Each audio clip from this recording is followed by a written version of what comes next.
to talk about it. But they are saying an artist that stands on stage and insults my mother. Na Andy Dusty pa Shatta wale wa yode obi a Shatta wale abre no ho ebe promote no abon ode ba no e na wo se den se ebe hete pa de e just wu Andy Dusty eh na nse me na wo so Ghana sa no obi bre no sa no ebuso de ni Adwenepahene aka Enkratam Kinkon aka Fufokin aka be man fa no yere mu nyefom aka mtano motie Mr No Pressure udi macha pressure be foul ebuso ya da sole ya some fans for July some fans for more July almost on the d0sten here ya ombe bow radio station wo abebu buo nyina na ko ba ne say and the d0sten si ono de nya de Shatta wale abo no pa e ba so no de obe support da no fa no support enter yechiri na say abo no heti mpo a obe ko huhumu akotietie aso atwetwe ama abo no aside apaska obi Shatta wale atu kwan a no e promote no abo de ba na buso obi peka sa da and the d0sten no Shatta wale e wa asema na the way and the d0sten studio or your program be busa na about Shatta wale abon no wasema na ebuafu no wangasa fo aso ebetie bi na wo wi a me kire de ntia and the d0sten o asabufo no abanimu afa Shatta wale ho.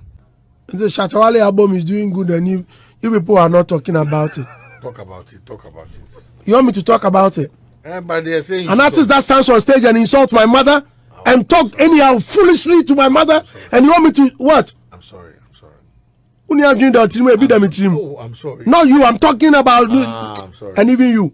Me angasa metena ase me dwene ho nam se da bi o ewia so bi ntan obi kwa anaso obi mfo obi ho asem enhye ne mu kwa e bi no woti and d0sten asem no a wokafa Shatta wale abon na eba no so no de pa de nya de so be support say yem promote because obi a wadidi na tempa de on support na de but obi so betena ba bi aka say na Shatta wale de onya d0sten bibia Shatta wale wa yebi pa Shatta wale aye bibi wakodina stage kese so de di and d0sten atem adi na atem pasa na ebia na beka chem se be Adwenepahene me bo se ka akomedi kokonu yenko te Shatta wale ensam ene ayem pia obeto fa and d0sten ho aye no ntene ama and d0sten be so be promote Shatta wale abon no yentwa ho ne ko te Shatta wale de no so emla na obete a whole package no ase. You see, sometimes when they talk my mind there, somebody will come say, why you dey talk your mind? Recently, I listen radio. That's what I'm going to do sometimes. And d0sten, you the interview as I never to say, attracting to kill.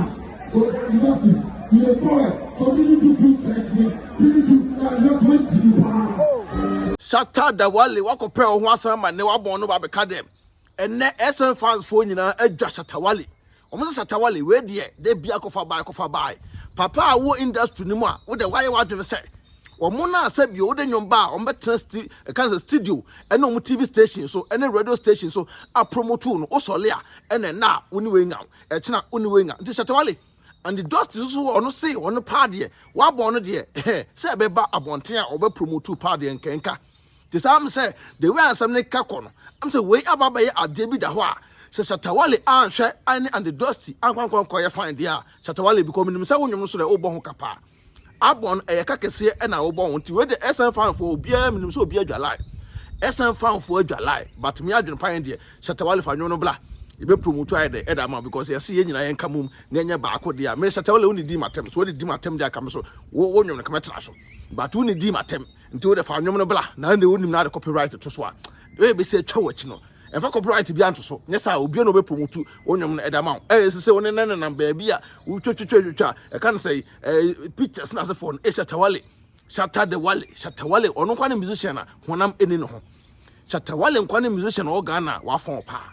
ya kan honam pa de Shatta wale oni bi but still na Shatta movement na e na e contribution ba so me kan for tap send eda ma tap age made ko maso ya sana person send this car if I'm on ko Ghana kwanda tap and I make am for the other amount so pepper first time I use app na promo code da be here e ya Adwenepahene no abogum simple as ABC ubenya discount what ya say pepper happy Easter to each and everyone me da wase me do be sia nyame adon we san hia biem peace out